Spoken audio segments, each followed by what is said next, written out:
This is a Media Police Post broadcasting from the Photo School of Government. In this show, we police the state of truth in the Republic. And because truth is communicated to us by journalists and analysts, we have made it our civic duty to put it to the test. We advance from two confirmed truths about the media. One, and according to Roger Stone, the media is either lazy or evil. And for the most part, it is both evil and lazy. That is why their truth must be put to a test. And two, that journalism is verified gossip. In fact, what is presented to us as news analysis is gossip that has been verified by journalists. This gossip has to be ground-truthed. We will assess the state of truth and what they submit to the Republic, and we will pass verdict on what is true and what is not.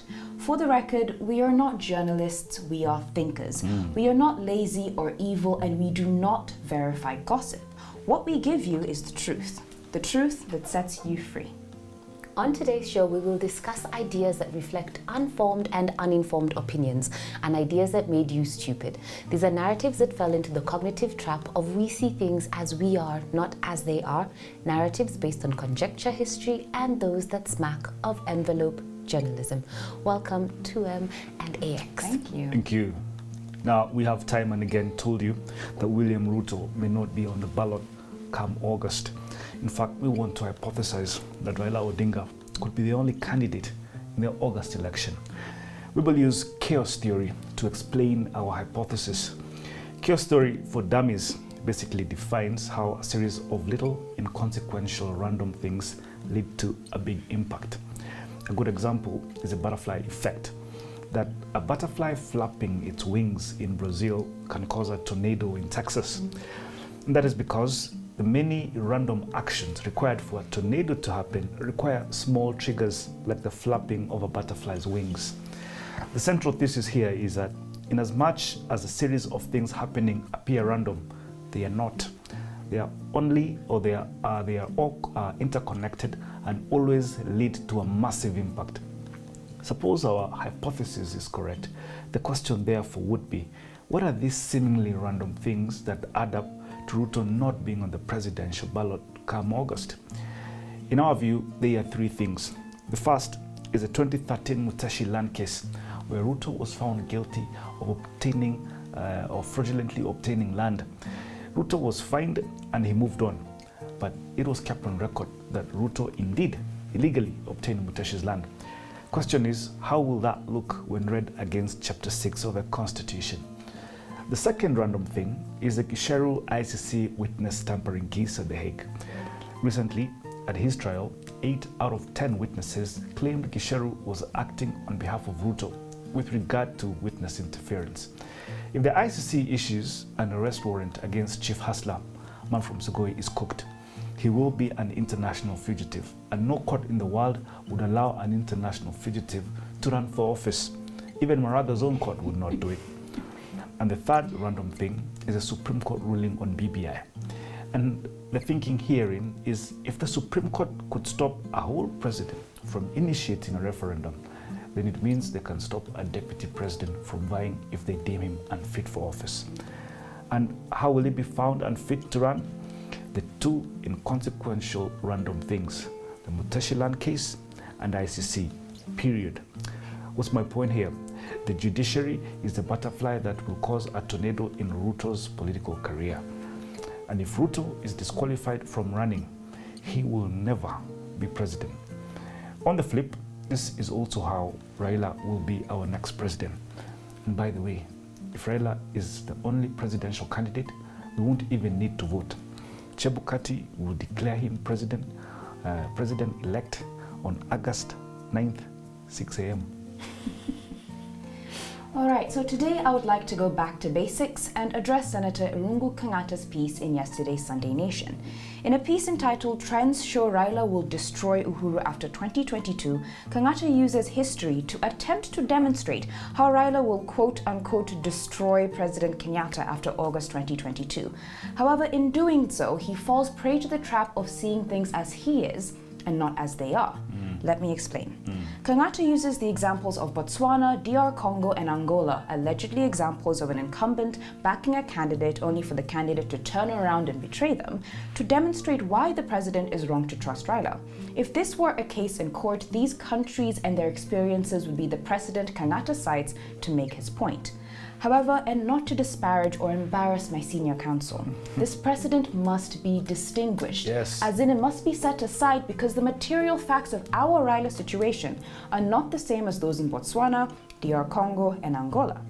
First, Kangata uses Botswana and the ongoing saga between President Masisi and Lieutenant General Kama to not only illustrate how Raila will allegedly betray the president, but to presume that the president is supporting Raila because he is mellow. However, this precedent should be distinguished because Raila is an opposition leader who last served in government a decade ago, unlike Masisi, who has a decade-long history of suckling at the teat of power. Moreover, Kama never endorsed Masisi in the 2019 election. Correct. So how can this be an example of an incumbent backing a candidate when the candidate is the incumbent? Yes. Kangata then misuses Congo to demonstrate how even an attempt to hedge against Raila's potential betrayal by having MPs allied to the president in parliament will fail. In Kangata's telling of this history, President Tshisekedi won the election with the help of his predecessor Kabila. Yes. But soon after, Tshisekedi seized control of the instruments of power, and this convinced MPs loyal to Kabila to switch allegiances, thus outing him for power for good. Yeah. However, Kangata has taken a note from his boss and peddled half-truths half-heartedly, Tena Ruto style. Yes. While like Raila, Tshisekedi was an opposition leader, unlike Raila, Tshisekedi did not receive the support of the incumbent Kabila. They formed a coalition after he had won the presidency and not before. Yes. This means that Tshisekedi was not beholden to Kabila, and by Kangata's logic, that therefore means that this case does not apply. Beautiful. Finally, he uses Angola to convince the president that Raila's incoming betrayal is a matter of good politics, and that just like while Lucereno, who sought to detangle himself from his predecessors by targeting the first family, Kangata believes that Raila will do the same. Yes. However, here we must distinguish the case once again, because unlike Raila, Lucereno is a pure product of the system. Therefore, this case does not apply. Yes. What is my point here?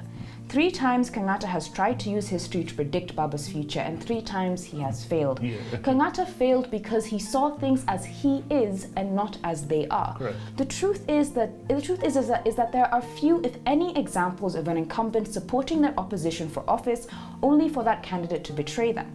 And because there are few, if any, examples, is it possible that Kangata succumbed to the most human impulse, the impulse of filling in the blanks with misremembered facts and biases, seeing things as he is and not as they are? But where could this vision of betrayal could have come from? Is Kangata drawing from general history, or is he drawing from Ruto's history and applying Ruto's principles, actions, and history to Raila? For like Masisi, did Ruto not tanga around the nation to create his own power base? Yeah, absolutely. And like Shihid Sadeki, did Ruto not try to steal the president's party from underneath his feet? And like Lucereno, is Ruto not trying to override the fact that the state is his mother, father, and uncle by promising to do away with everything that is Uhuru? Ultimately, in light of all these facts, we must ask one simple question. Are the trends Kangata describes informing the future, or reflecting the present performance of Arab Ruto? Good question. Do love that. Well, this week, the column by Professor Mutua titled "It is William Ruto against Raila Odinga, not Uhuru Kenyatta," published in The Nation, that got me thinking. The column has one point. The point by our friend Professor Mutua is that according to William Ruto and the general public, the 2022 election is a race between William Ruto and Uhuru Kenyatta. Professor Mutua says, and I quote, "Mr. Ruto has reserved his bitterest attacks not on Mr. Odinga, his chief rival for State House, but on Mr. Kenyatta. He continues to define Mr. Kenyatta as his primary enemy." Now, if you were to ask Kenyans whether they were voting for Ruto or for Raila, most of them, even the hustlers, would tell you that they are voting for neither Ruto nor Raila, but they are voting against Uhuru. This is called an anti-candidate vote or a negative vote.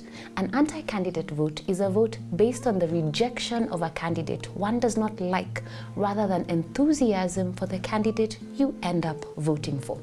In the 2020 US presidential election, half of Biden voters said that their vote was more against Trump than for Biden. And William Ruto is trying to amass votes in the same way in this election. If you'll not accept him as your candidate, then you will get to vote for him because you're voting against Uhuru Kenyatta.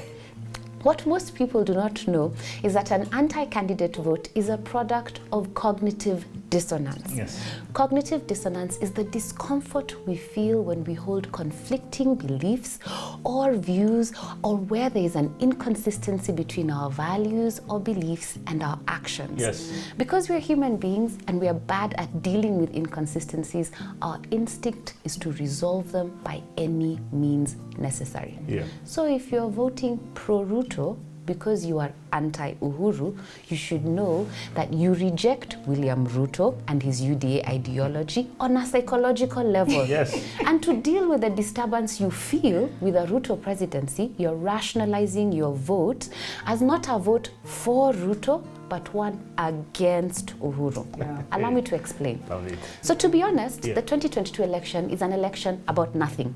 There is no obvious object of aggression. Many of the major problems in our democratic environment have been resolved, and the presidential frontrunners are not new to us and have nothing particularly innovative to promise us. Yeah. This combination of characteristics can lead the average person to vote on either side of this election. But for 20 years, we've been told that Raila is not good. And Ruto, as Tuem has said, is not a saint either. Yeah. So we've become conflicted on who to vote for. These types of decision conflict tend to produce what I said, cognitive dissonance. So to resolve that conflict, we are now engaging in anti-candidate voting. Yeah. And Ruto is milking this anti-candidate vote to his advantage. I'll end with a caution for those who are anti-Uhuru in this election. Just because you are anti-Uhuru does not mean that you are pro-Ruto. Yeah. You could be anti-Ruto as well, but in denial. Thank you for joining us on the Media Police Post. See you next Monday. Columnists, you've been put on notice.